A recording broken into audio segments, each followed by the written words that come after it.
Hello friend, मैं Vinod Kumar Vedanta civil services classes के online platform पर आप सबका स्वागत करता हूं। मैं आज क्लास लेकर के आया हूं हिस्ट्री का क्लास में चला रहा हूं। एक सीरीज है और मैं एंशिएंट प्राचीन भारत के इतिहास को स्टार्ट किया हूं। आइए स्टार्ट करते हैं। देखते हैं कि आज का चैप्टर जो है, हम लोग एक सीक्वेंस चला रहे हैं। पहले हिस्ट्री को समझने की कोशिश किए, उसके बाद हिस्ट्री के कितने भाग होते हैं शोध के दृष्टि से, फिर अध्ययन के दृष्टि से उसको समझने की कोशिश किए हैं। फिर उसके बाद हम लोग देख रहे हैं, ये मानव के इतिहास को पढ़ रहे हैं, तो मानव के इतिहास को पढ़ने के पहले हम लोग मानव के उद्भव को समझने की कोशिश कर रहे हैं और मानव के उद्भव के साथ साथ मानव के विकास क्रम को समझने की कोशिश कर रहे हैं। अर्थात जो आपके सिलेबस में बीपीएससी और अदर पीसीएस और आईएएस के सिलेबस में जो सब्जेक्ट चैप्टर्स दिया हुआ है, उसके बेसिक को समझने की कोशिश कर रहे हैं।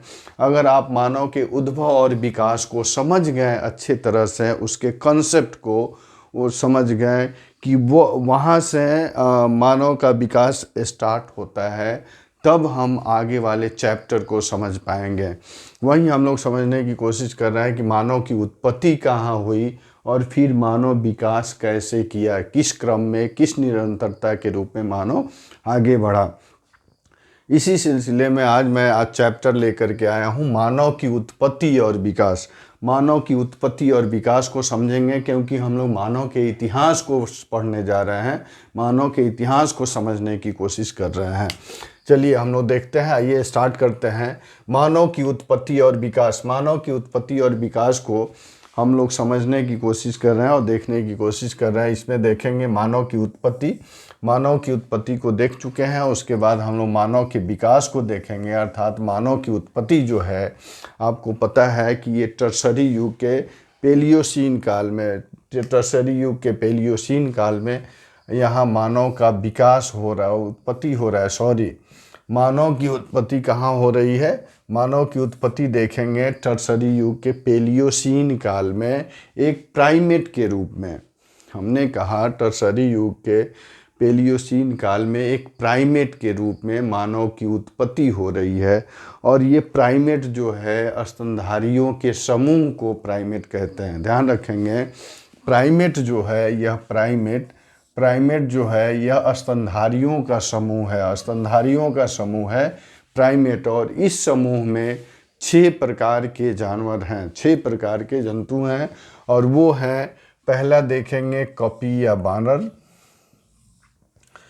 जो प्राइमेट समूह में जो है, वो पहला है कपी या बानर कहते हैं, दूसरा है लंगूर, तीसरा है गोरिल्ला, चौथा चिंपांजी है, पांचवा ओरंगटन है और छठा जो है ये छछूंदर है। ध्यान रखेंगे, हमने कहा मानव के विकास के क्रम में जो प्राइमेट है, प्राइमेट स्तनधारियों का समूह है और इस समूह में 6 प्रकार के जानवर हैं। पहला है कपी या बानर है, उसके बाद पहला देखेंगे कपी या बानर है, उसके बाद लंगूर है, लंगूर के बाद चिंपांजी है, चिंपांजी के बाद आप देखेंगे गोरिल्ला है, ओरंगटन है और छछूंदर है। ये सभी प्राइमेट समूह के जानवर है। और ध्यान रखेंगे, इसी समूह में कपी और बानर जो था, अपने स्थिति और परिस्थिति के हिसाब से अपने में परिवर्तन लाया और ये विकास किया। बाकी के जो 5 जानवर हैं वो एज इट इज़ रह गए। ध्यान रखेंगे, बाकी के जो 5 हैं वो एज इट इज़ रह गए। कौन कौन? लंगूर, गोरिल्ला, चिंपांजी, ओरंगटन और छछूंदर जो हैं, ये सब उसी तरह अभी तक भी पाए जाते हैं। लेकिन कपी और बानर जो था प्राइमेट समूह में, यह अपने आप को विकसित किया, अपने आप को विकास क्रम में आगे बढ़ा, स्थिति परिस्थिति दी, उसके हिसाब से यह विकसित किया। ध्यान रखेंगे, इसी को समझते हैं। आइए देखते हैं, यहाँ कपी और बानर जो था, कपी और बानर का एक समूह था रामापिथेकस समूह का जो कपी था, वह लगभग 2 करोड़ वर्ष पूर्व 2 करोड़ वर्ष पूर्व अफ्रीका के घने जंगलों में पाया गया। ध्यान रखेंगे कहाँ पाया गया जी, अफ्रीका के घने जंगलों में, और यह लगभग 3 से 4 फुट का हुआ करता था। ध्यान रखेंगे मैंने कहा कपी और बानर जो था इसका एक रामापिथेकस नाम का समूह था जो अफ्रीका के घने जंगलों में पाया गया 2 करोड़ वर्ष पहले।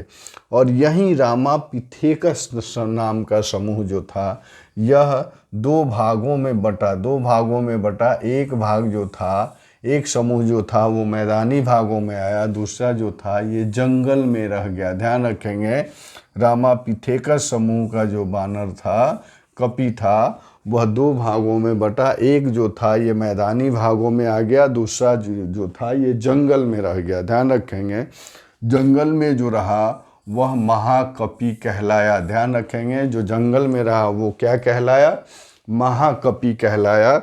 और मैदानी भागों में आया वह अपने जीवन को चलाने के लिए, अपने जीविकोपार्जन के चलाने के लिए मैदानी भागों में जो समूह आया रामापिथेकस का, उसको अपने आप में परिवर्तन करना पड़ा। ध्यान रखेंगे। और जो जंगल में रह गया वो एज इट इज अपने आप में परिवर्तन नहीं किया, क्योंकि वह जंगल के अनुरूप ही पला बड़ा था और अपने आप को विकसित किया था। इसलिए जो समूह जंगल में रहा उसको क्या कहें, महाकपी कहलाया। ठीक है। और जो मैदानी भागों में आया, ध्यान रखेंगे जो मैदानी भागों में आया वो अपने स्थिति परिस्थिति के हिसाब से अपने आप में परिवर्तन किया। और वहीं जो मैदानी भागों में आया वो ऑस्ट्रेलोपिथेकस कहलाया। ध्यान रखेंगे जो मैदानी भागों में आकर के विकास किया वो ऑस्ट्रेलोपिथेकस कहलाया। और यही ऑस्ट्रेलोपिथेकस जो है ये मानव का आदि पूर्वज है, इसी को मानव का आदि पूर्वज कहते हैं। ध्यान रखेंगे प्रश्न एग्ज़ाम में हमेशा प्रश्न पूछे जाते हैं कि मानव का आदि पूर्वज कौन था, तो ध्यान रखेंगे यह ऑस्ट्रेलोपिथेकस जो था यह मानव का आदि पूर्वज था, क्योंकि मानव के विकास की प्रक्रिया जो है यह ऑस्ट्रेलोपिथेकस से ही शुरू होती है। और यहीं से मानव के विकास में निरंतरता देखी जाती है। निरंतरता इसी विकास के क्रम में आप देखेंगे यहीं से, अर्थात ऑस्ट्रेलोपिथेकस से ही मानव के विकास क्रम में निरंतरता देखी जाती है। और इसी को मानव का आदि पूर्वज कहते हैं। ध्यान रखेंगे इसी को मानव का क्या कहते हैं, आदि पूर्वज। और एक फैक्ट है, ध्यान रखेंगे ये रेमंड डार्ट महोदय जो हैं इन्होंने 1924 ईस्वी में अफ्रीका के ट्रांसवाल प्रांत के टॉग में, अफ्रीका के ट्रांसवाल प्रांत के टॉग के चूने के खान से ही एक मानव खोपड़ी प्राप्त किया है, जो किसका है, ऑस्ट्रेलोपिथेकस का। ऑस्ट्रेलोपिथेकस मानव की खोपड़ी जो है कहाँ से मिली है, अफ्रीका के ट्रांसवाल प्रांत के चूने के खान से। और किसने प्राप्त किया है, रेमंड डार्ट महोदय को 1924 ईस्वी में ये चूने के खान से मानव की खोपड़ी मिली, जो किसका है, ऑस्ट्रेलोपिथेकस का। ध्यान रखेंगे प्रश्न बन सकता है कि ऑस्ट्रेलोपिथेकस का जो साक्ष्य है ये कहाँ से मिला है, तो ये कहाँ है, अफ्रीका के ट्रांसवाल प्रांत के टॉग के चूने के खान से। किसको मिला है, रेमंड डार्ट महोदय को 1924 ईस्वी में इन्होंने ये साक्ष्य प्राप्त किया है। चलिए आगे बढ़ते हैं। इसके बाद देखेंगे ऑस्ट्रेलोपिथेकस जो था ये विकसित हुआ, अर्थात यहीं से विकास के क्रम की प्रक्रिया शुरू होती है, इसलिए इसे मानव का आदि पूर्वज कहते हैं। यही है, इसके बाद जो मानव विकसित किया वो होमो हेबिलस कहलाया। होमो हेबिलस, ध्यान रखेंगे ऑस्ट्रेलोपिथेकस के बाद जो आया वो होमो हेबिलस कहलाया।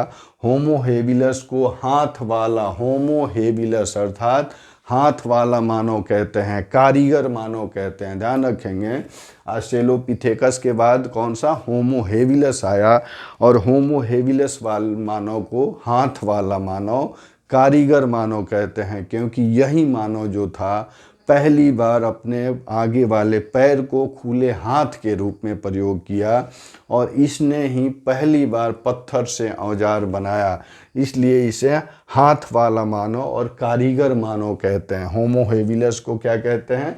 हाथ वाला और कारीगर मानव, क्योंकि इसने पहली बार पैरों को खुले हाथ के रूप में प्रयोग किया और पत्थर को तराश करके औजार बनाया, इसलिए इसे कारीगर मानव भी कहते हैं। ध्यान रखेंगे, प्रश्न हमेशा बने हैं, यहाँ से पूछ लिया गया है कि कारीगर मानव किसे कहते हैं, तो किसको जाएंगे? होमो हेबिलस को। होमो हेबिलस को हाथ वाला मानव और कारीगर मानव कहते हैं, क्योंकि इसी ने पहली बार पत्थर को तराश कर औजार बनाया। ठीक है, इसके बाद देखेंगे, ध्यान रखेंगे, इसके बाद आता है हिडलस। हिडलस, होमो हेबिलस के बाद आता है हिडलस मानव। हिडलस जो था यह यूरोप में विकसित हुआ और तो जल्द ही ख़त्म हो गया। इसके अवशेष जो हैं, यह विकास जो किया यूरोप में इसकी विकास हुई और ये जल्द ही ख़त्म हो गया। ध्यान रखेंगे। इसके बाद आता है हिडलस के बाद आता है होमो इरेक्टस। काफ़ी इम्पोर्टेंट है होमो इरेक्टस अर्थात होमो इरेक्टस के दो भाग यहाँ पे मिलते हैं। होमो इरेक्टस के दो समूह हैं, एक समूह को कहते हैं जावा मानव और दूसरे को कहते हैं पीकिंग मानव। ध्यान रखेंगे, होमो इरेक्टस जो है इसके दो समूह हैं, एक समूह को कहते हैं जावा मानव और दूसरे को कहते हैं पीकिंग मानव। और ये जावा मानव जो था ये इंडोनेशिया के जावा द्वीप में इसके साक्ष्य मिले हैं। जावा मानव जो था ये इंडोनेशिया के जावा द्वीप में सेलो नदी के किनारे टिनिल ग्राम में। ध्यान रखेंगे, जावा मानव होमो इरेक्टस का दो पार्ट, एक है जावा मानव, दूसरा है पीकिंग मानव। और जावा मानव का जो साक्ष्य है इंडोनेशिया के जावा द्वीप में सेलो नदी के किनारे टिनिल ग्राम में इसके साक्ष्य मिले हैं। और इसी जावा मानव को पिथेकैंथ्रोपस इरेक्टस कहते हैं। ध्यान रखेंगे, इसी जावा मानव को पिथेकैंथ्रोपस इरेक्टस कहते हैं। हमेशा पूछा गया है, एग्जाम में बना हुआ प्रश्न है कि पिथेकैंथ्रोपस इरेक्टस किसे कहते हैं, तो ध्यान रखेंगे पिथेकैंथ्रोपस इरेक्टस जो है ये जावा मानव को कहते हैं, जो होमो इरेक्टस का समूह है। और यह कहाँ पाया गया? इंडोनेशिया के जावा द्वीप में सेलो नदी के किनारे। ध्यान रखेंगे, इंडोनेशिया के जावा द्वीप में सेलो नदी के किनारे टिनिल ग्राम में जावा मानव का साक्ष्य प्राप्त हुआ है, जिसे पिथेकैंथ्रोपस इरेक्टस कहते हैं। दूसरा जो है पीकिंग मानव जो है यह बीजिंग के पीकिंग शहर में इसका साक्ष्य प्राप्त हुआ है। पीकिंग, ध्यान रखेंगे, जावा मानव कहाँ है? इंडोनेशिया के जावा द्वीप में सेलो नदी के किनारे टिनिल ग्राम में। दूसरा है पीकिंग मानव जो है बीजिंग के पीकिंग शहर में। दोनों आप मैच कर रहा है, बीजिंग और यहाँ जावा द्वीप। इससे कोरिलेट करेंगे, कोरिलेट करने से चीज़ें याद होती हैं। ध्यान रखेंगे, पीकिंग मानव जो है बीजिंग के पीकिंग शहर में पीकिंग मानव का साक्ष्य प्राप्त हुआ है। और पीकिंग मानव को सीनेंथैंथ्रोपस इरेक्टस कहते हैं। सीनेंथैंथ्रोपस इरेक्टस, ये भी प्रश्न बना हुआ है कि जावा मानव को पीकिंग मानव को क्या कहते हैं, तो ध्यान रखेंगे पीकिंग मानव को सीनेंथैंथ्रोपस इरेक्टस कहते हैं, जिसका साक्ष्य जो है बीजिंग के पीकिंग शहर में मिला है। और यह एक नरभक्षी मानव था, नरभक्षी कपि समूह का मानव था। अर्थात यह मानव जो था अपने ही समूह के लोगों को मार करके खा जाता था। अर्थात जो बड़े बुजुर्ग हो जाते थे, उनको, जो चलने में असमर्थ होते थे, उनको मार करके ये खा जाता था, इसलिए इसे नरभक्षी मानव कहते हैं। ये भी प्रश्न बना हुआ है कि नरभक्षी मानव किसे कहते हैं, तो कहाँ जाएंगे? पीकिंग मानव पर। हमने बताया होमो इरेक्टस के दो भाग हैं, एक है जावा मानव, दूसरा है पीकिंग मानव। जावा मानव को पिथेकैंथ्रोपस इरेक्टस कहते हैं और इसी जावा मानव का जो साक्ष्य है इंडोनेशिया के जावा द्वीप में सेलो नदी के किनारे टिनिल ग्राम में प्राप्त हुआ है। और दूसरा समूह है जो पीकिंग मानव को सिनेथैंथ्रोपस इरेक्टस कहते हैं और इसका साक्ष्य जो है बीजिंग के पीकिंग शहर में मिला है। और यहीं पीकिंग मानव जो है एक नरभक्षी मानव था। ध्यान रखेंगे, पीकिंग मानव क्या था? नरभक्षी मानव था। इसके बाद हम लोग आते हैं होमो इरेक्टस के बाद निएंडरथल। होमो इरेक्टस के बाद क्या है? निएंडरथल मानव जो है यह जर्मनी के निएंडर नदी के घाटी में इसके साक्ष्य मिले हैं। किसके? निएंडरथल मानव के।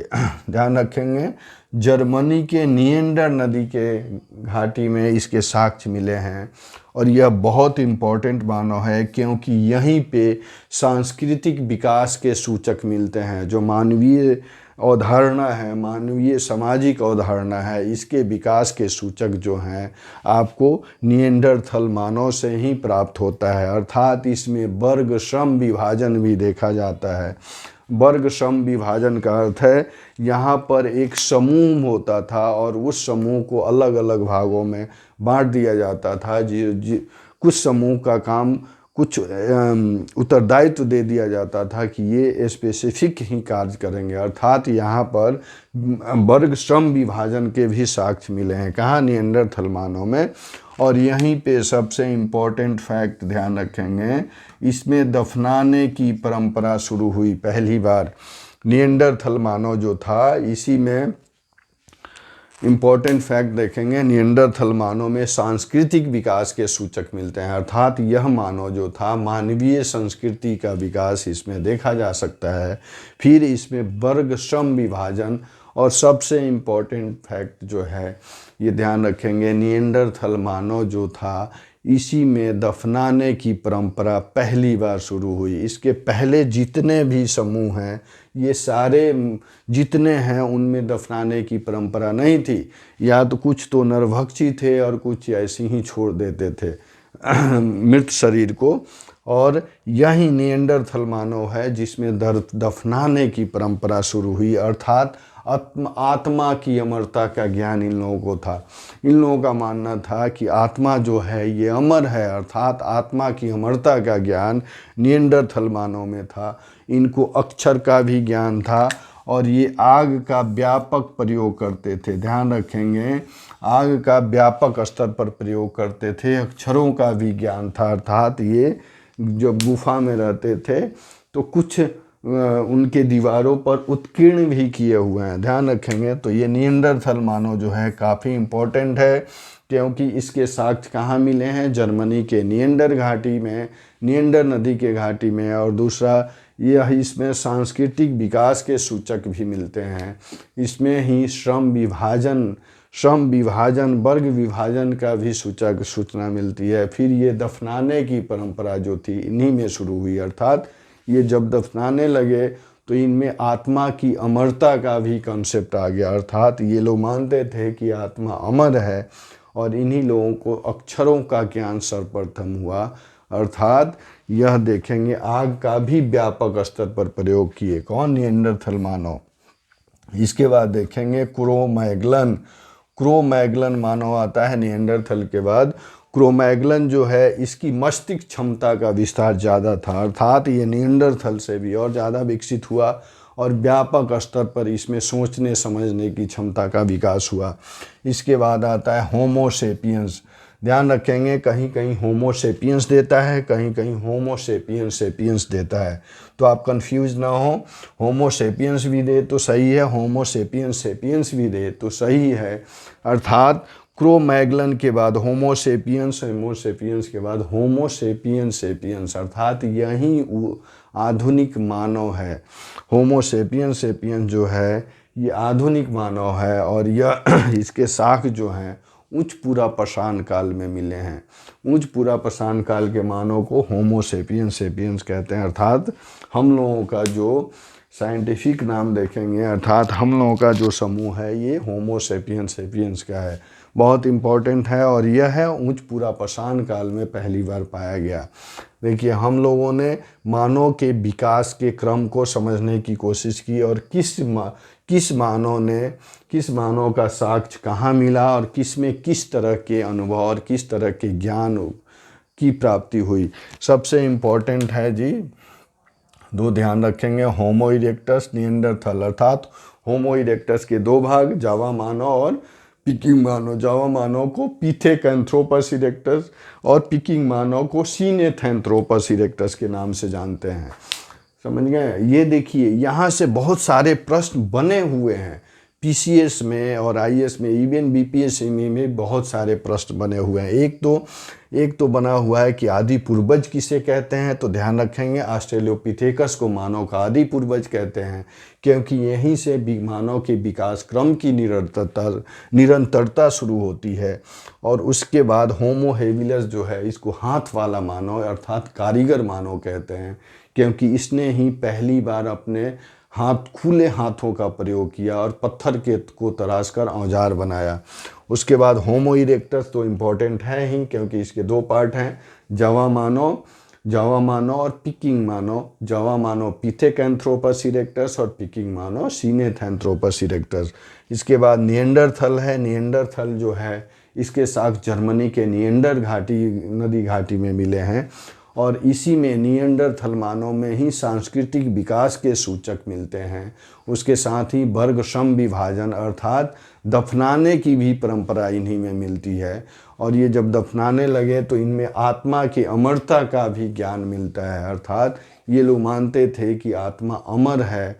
और यही मानव जो था, पहली बार अक्षरों का ज्ञान इसी मानव को हुआ और इसी मानव ने व्यापक स्तर पर आग का भी प्रयोग किया। इसके बाद क्रोमैग्लन होमोसेपियंस। देखिए, एक तो विशेषताएं पूछी जाती हैं, दूसरा बात है कि ये सीक्वेंस पूछ लिया जाता है। हमेशा पूछा जाता है कि मानव के विकास का क्रम क्या है, तो आप ध्यान रखेंगे इस क्रम में देगा तो सही रहेगा। हो सकता है इसका सीक्वेंस थोड़ा आगे पीछे कर दे तो आप कंफ्यूज हो जाएंगे। तो ध्यान रखेंगे, पहला है ऑस्ट्रेलोपिथेकस होमो हेबिलस के बाद हिडलस। पहला है ऑस्ट्रेलोपिथेकस होमो हेबिलस के बाद हिडलस है। हिडलस के बाद होमो इरेक्टस के बाद निएंडरथल के बाद क्रोमैग्लन के बाद होमो सेपियंस मानव है। ये विकास का क्रम है। अर्थात ऑस्ट्रेलोपिथेकस जो है ये आधुनिक इसको पूर्वज मानव कहते हैं, मानव का आदि पूर्वज कहते हैं, क्योंकि यहीं से मानव के विकास में निरंतरता शुरू होती है। और लास्ट जो होमो सेपियंस मानव है, इसको आधुनिक मानव कहते हैं और इसका साख जो है ऊंच पूरा प्रशांत काल में मिलता है। हमने पूरे इसके विकास क्रम को समझा और ये समझने की कोशिश की कि इनकी विशेषताएं क्या है। ध्यान रखेंगे, आप अगर अच्छे से इसको एनालिसिस करेंगे तो ये सब यहीं याद हो जाएगा। बहुत सिंपल तरीके से मैं कोशिश कर रहा हूँ कि आपके सामने रखूँ। कल हम लोग ये स्टार्ट करेंगे, ये विकास को देख लिए अर्थात होमो सेपियंस मानव को देख लिए ऊंच पूरा प्रशांत काल में। और कल हम लोग ये स्टार्ट करेंगे प्रशांत काल अर्थात आधुनिक एंशिएंट हिस्ट्री, प्राचीन भारत का पहला चैप्टर होगा प्रशांत काल। वहाँ से क्लासेस स्टार्ट होंगी। आप कॉन्शियस होकर के जुड़ें। मैं रेगुलर कोशिश करूँगा, रेगुलर आपके सामने आऊँगा, आप तक पहुँचने की कोशिश करूँगा और आपको फैक्ट के साथ कंसेप्ट को भी आपका क्लियर करते चलूँगा। और मैं कोशिश करूँगा कि अगर आप अपने लक्ष्य को बनाए हुए हैं, लक्ष्य निर्धारित किए हैं कि हम पीसीएस क्वालिफाई करें, आईएएस क्वालिफाई करें, उस लक्ष्य में हमारी पूरी सहयोग रहेगी कि आप अपने लक्ष्य में सफल हों। आप देखिए, कहा गया है कि ये कोशिश करने से ही सब चीज़ होता है। आप हमेशा कोशिश करेंगे, तत्पर रहेंगे तो आपको सफलता ज़रूर मिलेगी। कल फिर स्टार्ट करते हैं नेक्स्ट क्लास प्रशांत काल से। मेरी गुजारिश है, मेरा रिक्वेस्ट है कि आप इस चैनल को ज़रूर सब्सक्राइब करें। सब्सक्राइब करने के साथ साथ बेल आइकन को अवश्य दबाएं, क्योंकि बेल आइकन जब तक नहीं दबाएंगे तब तक कोई भी नोटिफिकेशन या कोई भी वीडियो आपके पास आप तक नहीं पहुंच पाएगा। तो इसलिए आप सब्सक्राइब करें, बेल आइकन को ज़रूर दबाएं, लाइक शेयर ज़रूर करें। फिर मिलते हैं कल नेक्स्ट क्लास में, तब तक के लिए गुड नाइट।